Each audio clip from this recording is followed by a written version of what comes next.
Number 1. Lingering gaze. The office is quiet after Asr. A clerk unlocks the petty cash drawer, counts the envelopes, and leaves one stack beside the folder for Tuesday expenses. She takes a call in the hallway and walks out without pushing the drawer all the way shut. Yusuf keeps typing for a few seconds. Then his eyes leave the screen. He looks at the gap in the cabinet. A white corner is showing under the wood. The fluorescent light catches it every time the ceiling fan moves. He looks back at the monitor, then back at the drawer. The room stays the same.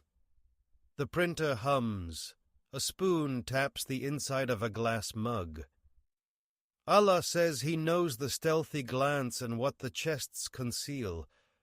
Yusuf reaches for his mouse, but his eyes return to the cabinet one more time. When the computer screen dims, the drawer is still there, half closed, with the edge of the envelope showing. Number 2. The ledger writes. At the end of the shift, Yusuf stands by the filing table with the handover form in front of him. Date at the top, department stamp in blue, a line for his name. He signs where the supervisor told him to sign that morning. The pen scratches through the paper and bites into the carbon sheet underneath.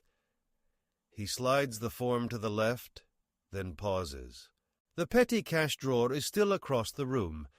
The clerk has not come back for it yet. He caps the pen, uncaps it again. On the wall the clock moves past 6. Allah says the book will be placed, and they will find what they did present before them. Yusuf folds the signed sheet into the folder and leaves it in the tray. His name stays on the line. The date stays beside it. When he walks away, the carbon copy is still under the top page, holding the same signature and the same Tuesday hour. Number 3. Hidden pocket. The corridor empties before Maghrib. Yusuf goes back for his jacket, then stops at the supply closet door. The key is hanging on the hook inside the frame. He takes it down, opens the lock, and steps in. Shelves line the wall with paper, toner, receipt books, and the cash drawer from the office. He pulls the drawer open with one hand. The envelopes are stacked in 2 rows. One flap is marked with the amount in black ink. He lifts that one, presses it flat with his thumb, and slips it into the inside pocket of his jacket. The metal zipper teeth on the pocket scrape against the paper as he pushes it down. He closes the drawer, puts the key back, takes the jacket off the chair, and walks out with it over his arm. In the parking lot, he puts the jacket on. The envelope settles against his chest, square and stiff under the lining. Number 4. Sealed words. At dinner, Yusuf's phone vibrates beside his plate. The office group chat is open on the screen. A message from the supervisor asks who handled the petty cash drawer after the clerk stepped out. Another message comes in below it. The envelope for Tuesday expenses is missing. Yusuf turns the phone face down. His wife looks at him from across the table and asks what happened at work. He tears a piece of bread, dips it into the stew, and says he does not know anything about missing money. The sentence comes out clean. No stumble, no pause. She nods once and reaches for the water. Allah says, "Today we will seal their mouths." Yusuf chews and keeps his eyes on the plate.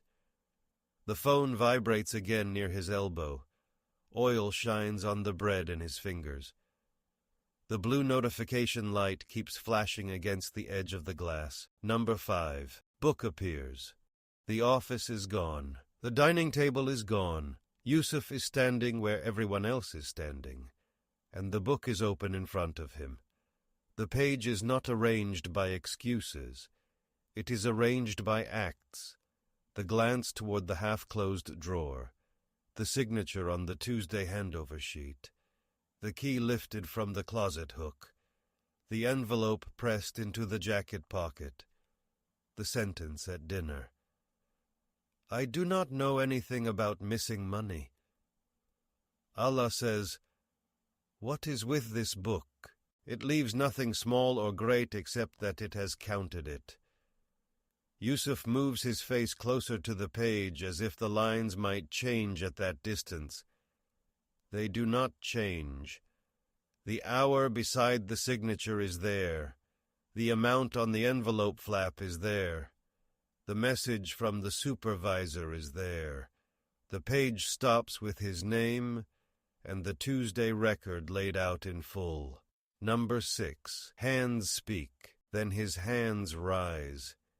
He does not lift them. They come up in front of him with the palms turned outward and the fingers spread. The right hand shows the motion first, thumb against the envelope flap, index finger under the paper edge, knuckles bending around the drawer handle. The left hand holds the jacket open while the right pushes the envelope inside.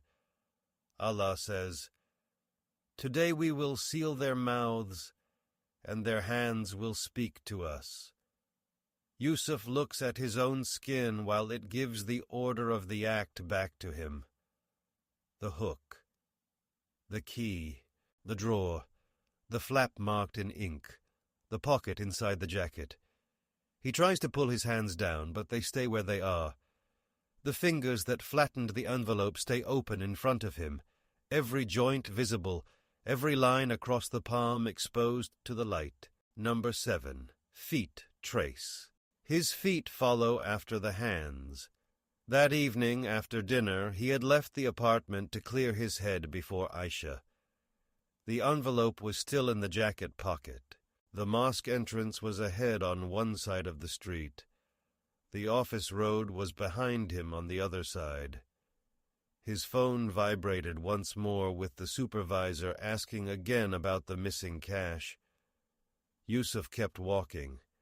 His shoes passed the mosque gate, crossed the curb, and turned into the side street that led back home.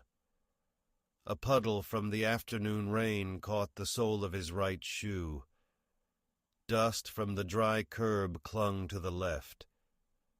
Allah says that on the day their tongues, their hands, and their feet will bear witness against them for what they used to do. The route stands clear now. The curb, the turn, the road away from the office.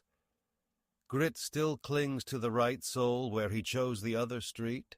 Number 8. Records align. Now the records are set beside each other. The handover form from Tuesday, the closet key log, the office messages asking about the missing envelope, the amount written across the flap in black ink, the jacket pocket that held it shut against his chest. The open book does not argue with the objects. It places them in one line.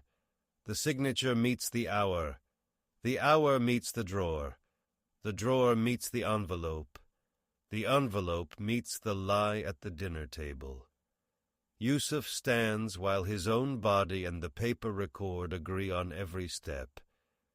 If a message like that is still waiting on your phone, answer it tonight. If something in your room belongs to someone else, carry it back before sleep. Yusuf's hand opens one last time, and the torn envelope flap lies across his palm.